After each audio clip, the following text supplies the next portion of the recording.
Welcome back to Mindshift, the podcast where we explore what it really takes to secure the materials we need for a low-carbon future and how to do it sustainably. I'm Sam Pauly, and in this episode, we're leading the charge, literally. We're talking about batteries and the metals that power them, lithium, nickel and cobalt. These metals are in your smartphone, your laptop, your electric vehicle, maybe even the device you're listening on right now. But they're not just about convenience. Batteries are central to electrifying transport, storing renewable energy, and cutting emissions from some of the hardest to abate sectors. They're a cornerstone of the energy transition. But to get there, we need a lot more of these metals, and quickly. So what will it really take to meet that demand in a more sustainable way? What are the innovations helping us get there? And how can we make sure that in solving one problem, we're not creating others? To help us answer these questions, I'm joined today by Jeremy Wrathall, founder and executive chair of Cornish Lithium, and Dr Daniel Cairns, senior technical consultant for resources at Worley, a global company that helps engineer and build critical minerals infrastructure. Jeremy and Daniel, welcome and thank you so much for joining us. Thank you for inviting us. Thank you. Now, before we talk about the metals themselves, perhaps you could both just give us some context on your roles. Jeremy, you founded Cornish Lithium in 2016, so it's a relatively young organisation. Briefly, could you tell us what's the ethos of Cornish Lithium? Cornish Lithium really is all about trying to build a sustainable supply of lithium for the UK as we move towards electric vehicles, towards devices which require batteries, battery storage, but really to secure that sustainable, ethical and commercial supply of lithium for the UK. And Daniel, perhaps you could tell us what's your main focus in your role?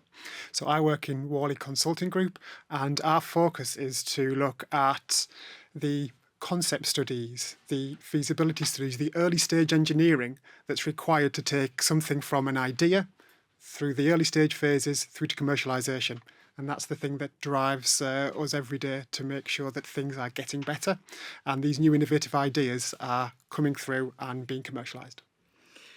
Well, let's start then. Thank you so much for that background. Let's start with a bit more of the big picture to understand just how critical battery metals like lithium, nickel and cobalt are to both our everyday lives and also to delivering this energy transition. Perhaps you could both give us a few examples of where we already rely on them. Jeremy? We all rely on them already. As you already said, in your smartphone, in your electric car, in your computer, in every aspect of modern day living, we are using these critical minerals such as lithium, such as nickel, such as cobalt in our devices, in our everything that makes modern living possible, and we are using them. So they are absolutely crucial. And as we transition to a renewable energy future, we will come to rely on them even more. And some of these metals you've hardly ever heard of, but they're being used in modern technology right now. And can you sum it up in a sort of, how important is that? How absolutely critical and urgent are they? Well, I think it's absolutely critical because if you don't have those critical minerals, you don't have any batteries, you don't have any wind turbines, you don't have the ways of making renewable energy, and therefore we have no energy transition. It's that simple. No critical minerals, no batteries, no transition. Daniel, it seems that these materials are already woven into our lives. Are there other examples, or what about future applications as well? So I was thinking about my previous jobs and my previous career, starting off not in batteries, but starting off in assaying metals. There's nickel in jewellery. I was thinking about, I've worked at steel companies. There's nickel in steel. I've worked in catalyst industry. There's nickel in catalysts. There's nickel in batteries. It is everywhere. That's just one example of one of the critical minerals that we need more of for our everyday lives. Batteries is a small part of that, in the same way that cobalt is. Cobalt has been used for thousands of years as a colour pigment because it's vivid blue. So they are everywhere in everyday items, and they're not known. And I think that part of the conversations that we have like this today is to raise awareness of where they are and where they come from. Daniel, perhaps you could quantify that shift in demand as well. Both what we're already seeing and what you're projecting for the next decade, for example. What's driving that demand and how fast is the industry trying to respond? So there is a huge demand. If you think about the past 10 years where we were with electric vehicles, there was some, but not many. In 10 years from now, that's going to explode. There's going to be a huge amount of investment in that area. And there's lots of quotes that say how much the UK will need solely for its energy, for the energy transition. You talk about gigawatt hours. And people understand gigawatt hours if they're in the industry. If not, trying to put that into a material quantity, 1 gigawatt hour is approximately 2,000 tonnes of materials that goes into that. As the UK is projected to need 160 gigawatt hours for the next 10 years, that's hundreds of thousands of tonnes. And then worldwide, you talk about terawatt hours, 1,000 gigawatt hours. So that means there's millions of tonnes of material needed just to keep pace with the demand as part of the energy transition. And how fast is industry trying to respond to that? So industry is trying to rapidly get involved in this area, and the innovations are there, but usually these innovations will take some time to be proven out, and the challenge for industry is to try to rapidly evolve that innovative process to be able to meet that demand. The demand is there. The policies are coming in terms of reducing carbon emissions. That isn't stopping, so industry has a timeline to be able to respond to that, and that's what it's trying to do now. Well, Jeremy, it's a perfect opportunity to bring you back in on that. From your perspective, is the industry responding fast enough? And if, what's helping or what's holding it back? I think the the industry isn't responding fast enough, and there's a number of things holding it back. But if we just think about the materials that we need for this energy transition, such as lithium. Lithium was only first discovered in batteries in about 1981, not very long ago at all, commercialised in 1991. It's really only, 30 years ago.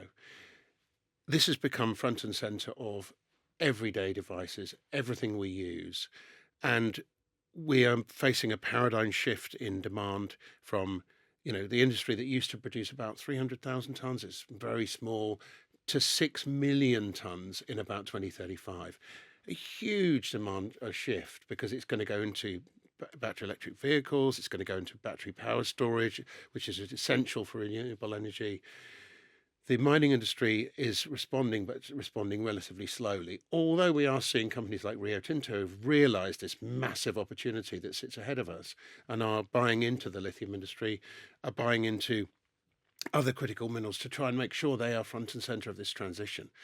But generally, the mining industry is quite conservative and moves slow moving. But this is a imperative right now, and it's very interesting to see the transition to renewable energy and electric vehicles and all the modern devices that we face now has been recognised by the UK government, who recently published the Modern Industrial Strategy document outlining how important this is to the UK, outlining how important it is that we develop the scientists to move with this transition, to develop these minerals into batteries. The government gets it. Everyone's talking about it. Even Donald Trump in the US realises how important these critical minerals are to modern living. Sustainability remains, I think, one of the biggest challenges. What are the most pressing issues when it comes to making extraction more sustainable, from environmental impact or social concerns like water use and community rights? Jeremy, I'll come to you first, and then maybe Daniel might like to add anything on. I think that what we can't do, as you said in your introduction, Sam, is that we can't create one problem from another. We had an imperative to develop these minerals, to get them out of the ground. That's the only place they can come from. Everything we use today is either farmed or mined. It's essential. That's as simple as that. So we have to get it out of the ground. But I think the important thing is that we do it sustainably and responsibly. That's why I founded Cornish Lithium, to do exactly that. To make sure that we don't leave pollution behind for future generations, that we don't contaminate water sources, that we don't destroy ecosystems and habitats. But the fundamental thing is we have to get it out of the ground. We have to do it responsibly and carefully. And that's feasible in your view? Absolutely feasible. And the most important thing is using modern technologies, which have relatively recently been developed to address precisely those issues. The mining industry needs to embrace those, as we have, to use technologies that really haven't been used before, but are low carbon, low emissions, don't use any harmful chemicals or produce any bad byproducts, such as direct lithium extraction for extracting lithium from water. That's only really, when I started the company in 2016, it was a glimmer in a couple of people's eyes, but now that has become a very much mainstream technology which can enable the mining industry transition in a responsible way. Daniel, other pressing issues, what would those be in terms of sustainability and making extraction more sustainable? I think that Jeremy's covered some of the three main points that I was thinking about for this. The first one is water usage, in that water usage is becoming an issue almost worldwide. Wherever you have these mines, there's a water supply that goes there, but that's usually taking it away from a local population or wildlife areas. So using water sustainably and I guess ethically is the right thing to do. The second part of that is energy. It requires energy to take these things from the ground. You don't get anything for nothing. You have to put energy in to get energy out. And what that energy is, it's got to be more sustainable. So moving away from a carbon-based energy system to then something that's more renewable. And I think the final point on processes that don't create more problems, like emissions. So emissions from some of the battery materials plants or recycling plants are things like sodium sulfate, which is becoming more well known. Sodium sulfate is a byproduct as part of making the battery material and the precursor materials. And in some instances, you produce more of this byproduct than you do of the precursor material itself.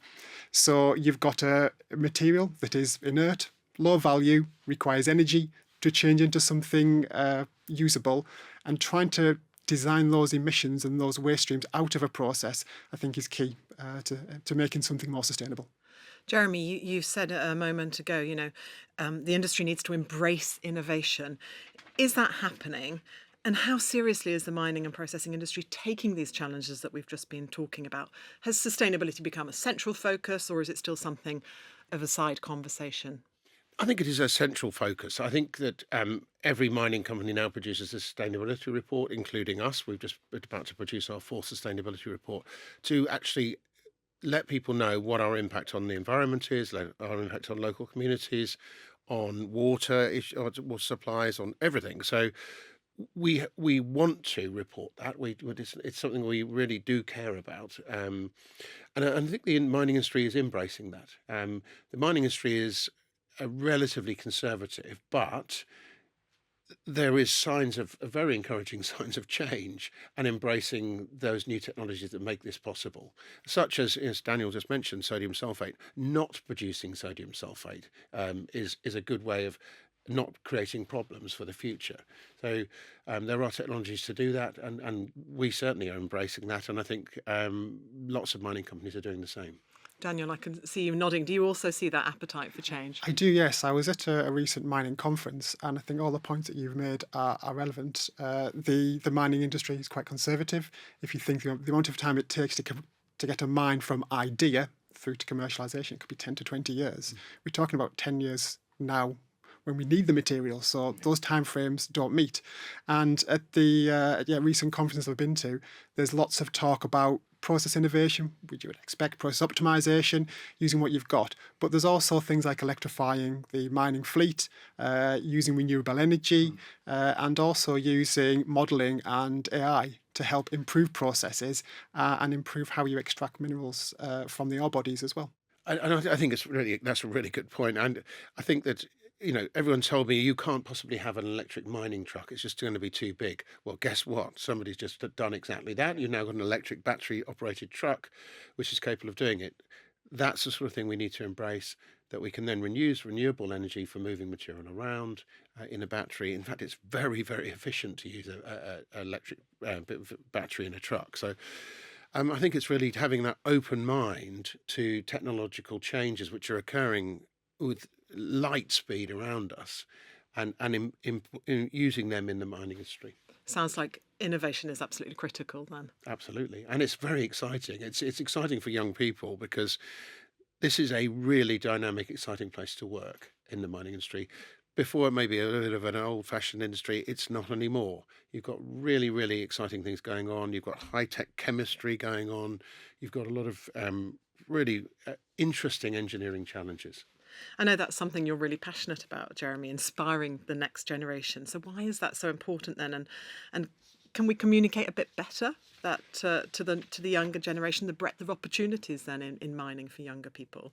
I think it's imperative that we do communicate with young people a lot better. That's to say that the old image of dangerous, dirty, unpleasant, environmental disaster, all of those things should be um, overcome and explained that this is a really exciting industry to work in, and you're part of the energy transition, actually making it happen and helping produce those exciting new materials that change all our lives, such as lithium. As I said to you, it's only just been, within my lifetime, it's been industrialized and invented, commercialized, and now we've got electric vehicles that are capable of traveling 1,000 kilometers on one single charge. Amazing. How do we communicate that better then with that younger generation? Jeremy and I were both talking earlier as we have teenage sons, and their perspective is that mining is Victorian, it's old-fashioned, it's dirty. Internally, we don't describe it as mining, we describe it as mineral processing, which is exactly what it is, mineral processing. Sounds better, and if it's a PR thing, then great, get people involved because it sounds better than mining. I keep on saying to people, we should bin the word mining because it's just that mindset is so ingrained, particularly in the UK where it's like dirty, dangerous. Mineral extraction, mineral processing is a much better way of explaining that this is not what you think it is. This is a very, very modern and exciting industry to be in. If you take away mining and then explain what the job is, about travelling to different places in the world, about having innovative challenges that you need to overcome, about keeping your brain active, about having something that's going to be here for the next 10 to 20 years, everybody will want to do something like that. As soon as you put mining in or recycling in, then it comes back to an image of it's old-fashioned, it's not very high-tech, when the opposite is true. So communicating that reality through some of the STEM activities and explaining where these materials come from, I think is a key thing to getting people excited and involved and informed about the potential careers that they could have in this area. Absolutely. And I think one of the most exciting things that we see is when we take young school children to our plant in Cornwall, which is a high-tech, massive scale chemistry set. They love it. They get it. They can see, wow, this is a career I'd like to have. It's not dirty. It's not dangerous. It's really, really exciting and part of the future. And presumably very rewarding and fulfilling as well. Very rewarding and fulfilling. You're actually part of the solution rather than part of the problem. Daniel, could we look a little bit at grid decarbonisation, including the carbon cost of manufacturing? First of all, what do we actually mean by that, and what work's being done to ensure that the batteries themselves are made in a clean and equitable way? So when we talk about carbon credits, carbon storage, carbon capture, that's because the energy required for this industry is based on oil and gas. It's based on carbon. And in trying to move away from that and in terms of to more renewables, those renewables will need materials. They'll need things that are mined from the ground. So initially, you have to expend energy to get those materials, and that's where the carbon credit comes from. In terms of trying to decarbonise the industry, there are lots of new technologies, things like carbon capture and storage, which are almost add-ons to current plants. There are technologies available that you can use to add on to a cement factory, to a mining plant, to anywhere where you generate carbon emissions and turn that carbon into something useful. You can turn them into carbon nanotubes. You can turn them into materials that can be reused in the industry. You can replace the current carbon sources. So you've got lots of options of what you can do with that carbon, and the technologies are there. It's about integrating that supply chain and making sure that waste streams from one area in a process is being used by another to create value. I wanted to talk as well a bit about recycling. Jeremy, how much of today's supply could realistically come from recycled materials? What's the current state of play, and is progress being made? I love talking about this subject because in a lot of people's minds, recycling is the answer. It's part of the answer. We've been using copper for 4,000 years since the Bronze Age. And yet we only, in the current copper supply chain, only about 60 or 70% of the material is recycled. Why? Because the demand for copper, as people industrialize, as get a modern society, a middle class in, say, China or whatever else, they want copper. They want, because it goes into electrical devices, it goes into piping. there just isn't enough to keep up. So we have to still mine material from the ground. Ultimately, yes, maybe we might be able to rely on recycling. With something like lithium, which is only invented really in batteries 30 or 40 years ago, the demand is growing so quickly that recycling at the moment is not capable of fulfilling or maybe a tiny part of the current demand. The good thing is that metals are infinitely recyclable. A lot of people think about recycling plastic and carbon. Once you burn oil and gas, it's gone. With a metal like lithium or copper or nickel, it is an atom. It can be infinitely recycled. So once you've taken it out of the ground, you can reuse it and reuse it and reuse it. And eventually we will move towards a society where recycling does supply the majority of demand, but that's some time off yet. Would you agree, Daniel? And how do we move more towards that more quickly? I would agree. I was thinking on the way here, I had an aluminium can. I can now recycle that. 40 years ago, that might have been more difficult. And I think that there's that shift change, and that just now becomes part of your everyday life. In the same way that recycling metals in the future is going to become part of everyday life. When your battery or your building needs to be, the metals need to be recycled, you can take those to somewhere and there'll be a process in place to be able to recycle it and then reuse it again. So I think that it's a bit of a shift in mentality. From now, it seems like it's too complicated. But when the processes and systems are in place to make that readily available, people will just do it as a matter of course. And you're confident that those processes and systems are underway and will be in place? I'm confident there's lots of innovative ideas, so lack of ideas is not a problem. It's making those ideas come to reality. That's the challenge that we're facing. And I think that you're right, there's the recycling comes from different areas. So for battery scrap at the moment, the cars have not been on the road long enough to be able to build up that demand of black mass, to be able to make it cost effective to run plants. As that changes, you've got scrap from different parts of the system. So battery factories will have scrap you can use. The battery cars will have scrap you can use. There's going to be second life applications which you can use scrap, and then there'll be end of life. So all of those different routes to create recyclable material are going to become more and more prevalent in the coming years as we use more and more of these materials. Just thinking about that a bit even more, when we've been used to a society where all our energy came from coal or gas and oil. In fact, we're sitting right next to an old coal shed right now here. Beautifully modernised. Beautifully modernised, but that once you burn it, you throw it away. Oil and gas, you burn it, you throw it away. We need to redevelop our relationship with metals. Once they've been extracted from the ground, it's something really precious. Like the can that Daniel's mentioned, we need to make sure that we do recycle that. It's a special thing that's come out of the ground. We need to really get our relationship with metals back and treat them as being precious. Once they're out, we need to recycle them. But these are things that these metals can transform our society from burning stuff to a modern renewable society. And how do we create that mind shift to get people to value them more then? I think it's just in your psyche. As Daniel said a few years ago, we'd just throw the can away. We don't throw the can away. We put it in the recycling bin now. It's important that we just think, right, that is something really special and precious. We need to recycle it like a magnet. These magnets that go on your fridge. Don't just throw them in the bin. Make sure that they are properly recycled. The batteries need to be recycled carefully. And I saw a spray can the other day, and it said on the back, metals are infinitely recyclable. I think that's the consciousness we need to come up with. Treat them as something very special and precious. Is it easy enough to recycle metals, though, for consumers, do you think? I think it could be made easier. I think that there are processes in place now, but they're not readily accessible. And generally, if people have an easy process, they will use it. If there's a difficult process, there's less incentive to go and recycle that metal because there's only a finite amount of metal on the planet. So we need to make sure that once it's taken from the ground and it's put in where it needs to be used, it's then reused in that area. Transporting metals from place to place to do lots of recycling is not cost effective. And I think that those processes need to be made easier so that people can see that it's an easy process. It's just part of their everyday life rather than something that's a challenge. No, I think you're absolutely right.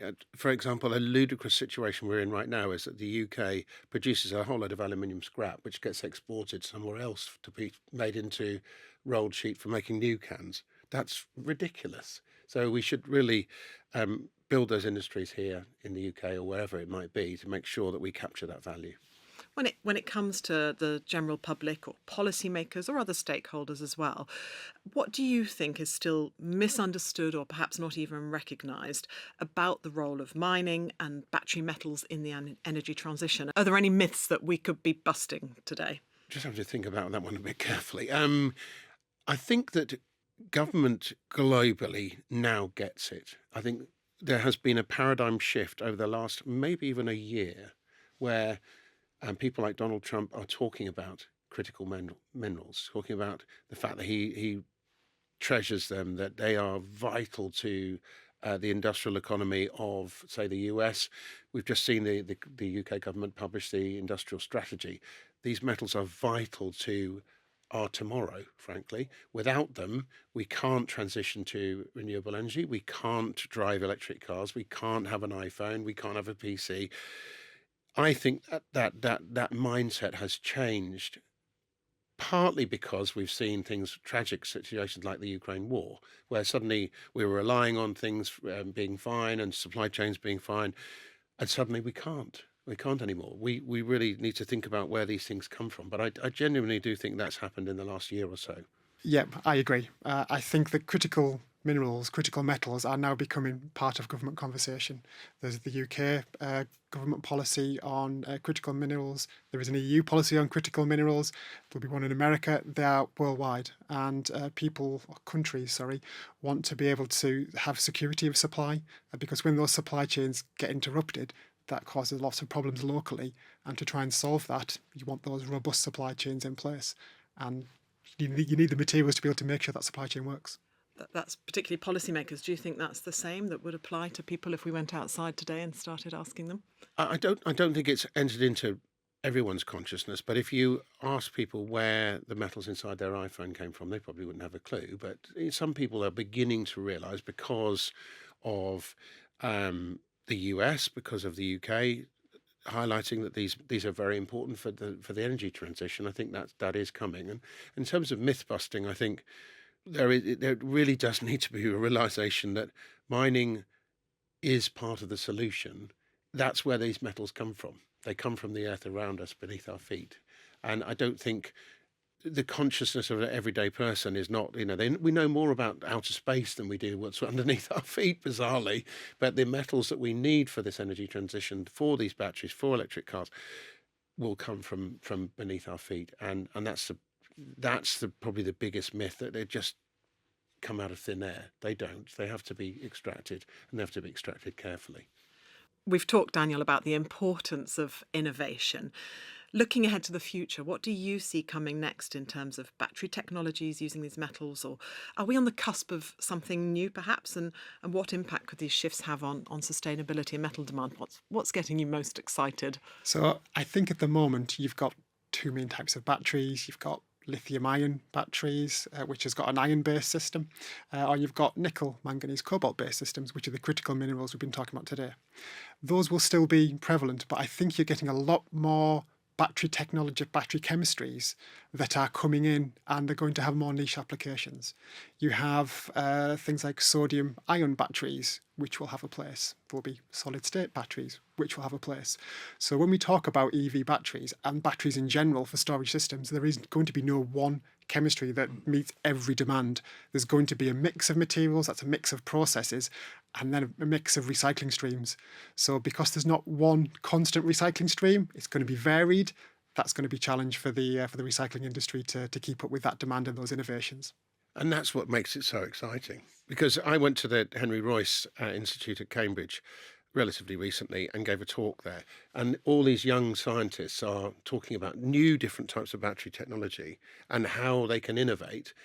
That must be one of the most exciting things in the world to be doing. Solid state batteries. This is where you're using a lithium metal anode, and there's maybe a sulfur cathode. So this is one of the most exciting areas that you could possibly be in as a young person. I really do think. that chemistry is tremendously exciting and being part of the solution going forwards. And that younger generation presumably brings a particular drive and innovation from their experiences, Jeremy. I know that Cornish Lithium particularly recruits younger people We do. coming in. We do for precisely that reason, because they think outside the box. We're using AI to explore more efficiently for minerals. We're using AI to try and refine our processes. We're using cutting edge chemistry, which people thought I was completely crazy before. But now they don't. There's like new technology. Oh, it's transformed. Oh my goodness, it doesn't produce all those nasty byproducts.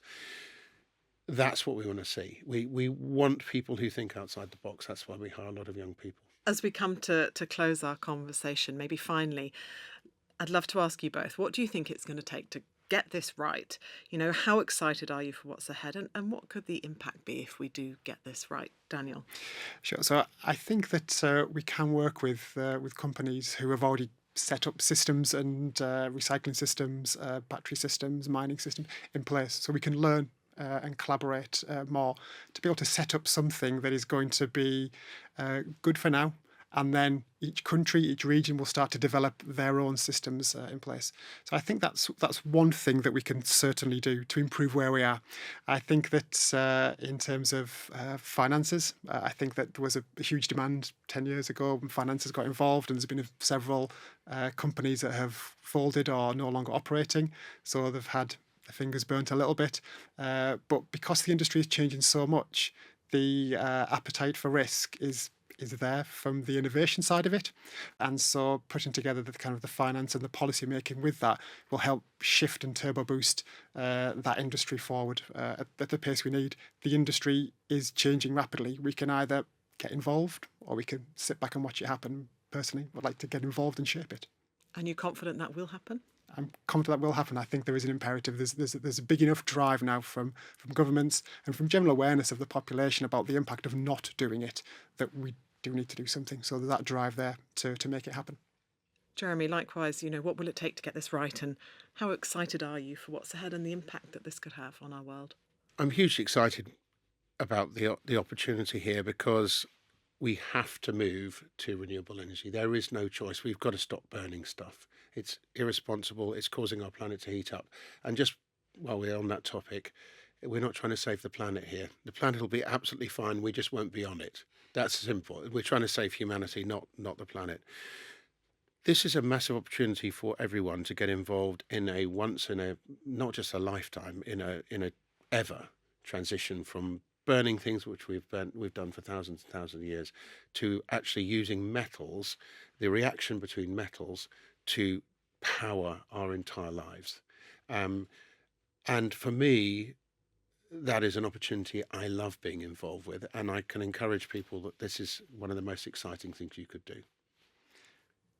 I was going to say, I think that, we're at the start of this transition and this decarbonisation. And we've talked about young people and younger people getting involved. We're at the start of a journey. You have the ability to shape that journey. So you can stand and watch it happen, or you can get involved and shape it and change it to how you think the future should be. So there's plenty of opportunities. There's plenty of challenges that need to be met. We just need the energy, enthusiasm and the ideas of new people to come and take up that challenge. Well, Daniel, Jeremy, we're going to leave it there, but thank you very much for your energy and enthusiasm today. Thank you very much. Thank you. Well, that's all for this episode of Mindshift. A huge thank you to our guests for sharing their insights and helping us understand just what it'll take to secure the battery metals we need and how to do it more sustainably on the journey to net zero. And of course, thank you to you, our listeners, for being part of the conversation. Next time, we'll be talking about gold, a metal with unique properties that quietly powers much of the modern world, from smartphones and circuit boards to medical devices and microchips. With billions of electronics produced and discarded every year, we'll be asking what it will really take to get the gold the world needs in a more sustainable way. Until then, bye-bye.